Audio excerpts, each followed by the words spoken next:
Hi everybody. So this video is going to be a couple extra minutes long.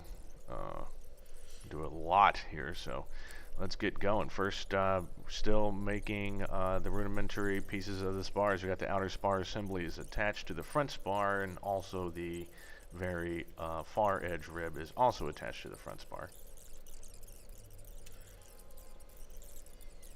Here I am talking to... Oh, Liz is actually there with one of her students, wanted to see the plane.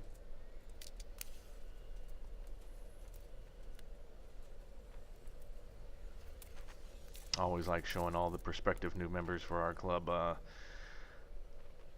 Little plane thing we got going here. It's a nice motivation.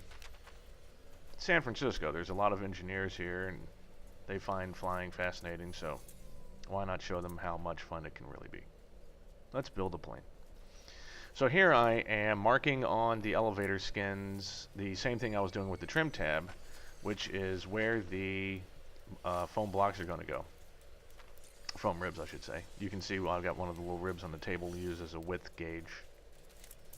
And I'm masking off the areas that will be scuffed. Now you can see that I've already primed the skins where there's going to be rivets. Thus, where two pieces of metal are going to be joined together. The foam ribs are not to be primed, so they want nice scuffed, clean metal. So I will give that to them.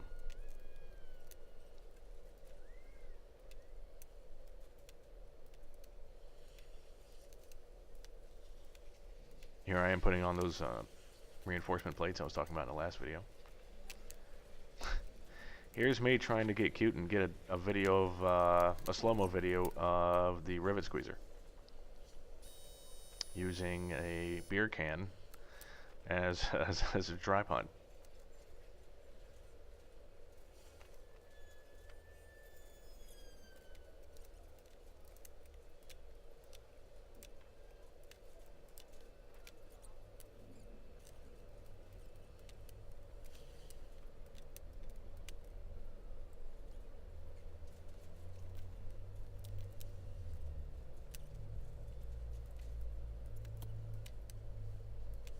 And that's putting the outer spar assembly onto the front spar, just the same as the other rib.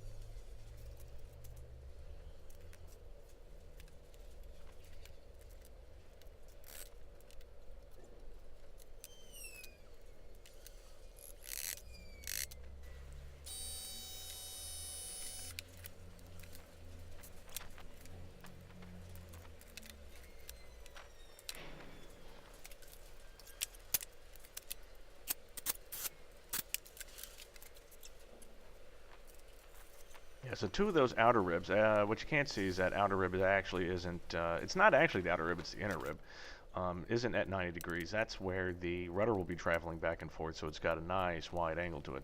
Kind of complements the angle that's already on the horizontal stabilizer, and you have to buck a couple of rivets in there because you can't get the squeezer in. So this is putting the cover strip on the outer rib assembly.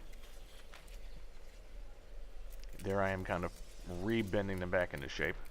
After doing all the dimpling, they kind of curl out like a bell. And Van says, you know, make sure that there is no twist when you do this, because once you rivet this, you can actually twist the outer rib assembly kind of, I don't know, clockwise or counterclockwise if you're looking from the front to the back of the plane. So if you're looking from at the leading edge of the elevators, you can actually cause some twist in it. So you just have to pay very close attention when you're riveting it. So what you do is you go back and forth across the rib, one side then the other.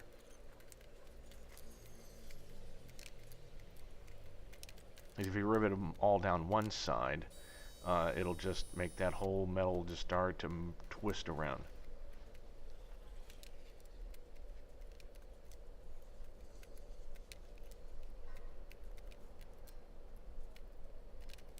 So what I'm doing is 4 on each side and then rotating it in 4 on the other side,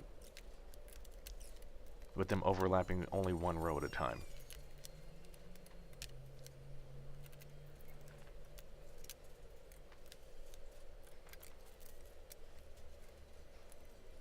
And then they want you to rivet on the rudder horns. So this is nice. It's actually coming together. Only thing about those damn rudder horns is now you had a nice flat surface that has a 90-degree elbow jumping off of it. So as you can see, keeping it flat on the table is pretty much not possible anymore.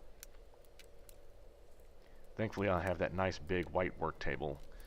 If you look to the left, that folding pile of crap, that's the other work table, isn't as wide, so I can kind of hang it off of there.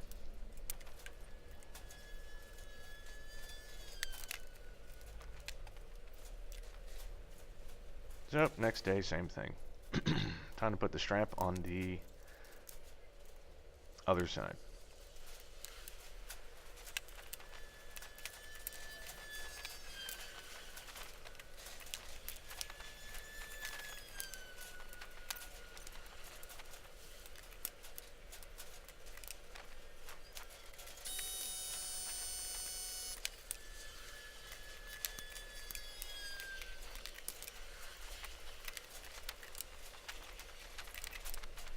The only thing about that rivet squeezer is you got to pay attention to where the adjustable ram is.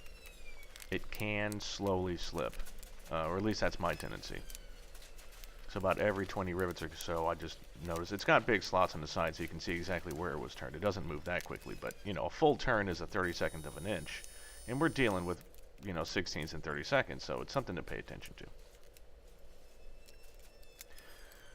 Anyway, I'm going to put on this horn here, and I'm going to see you in the next video.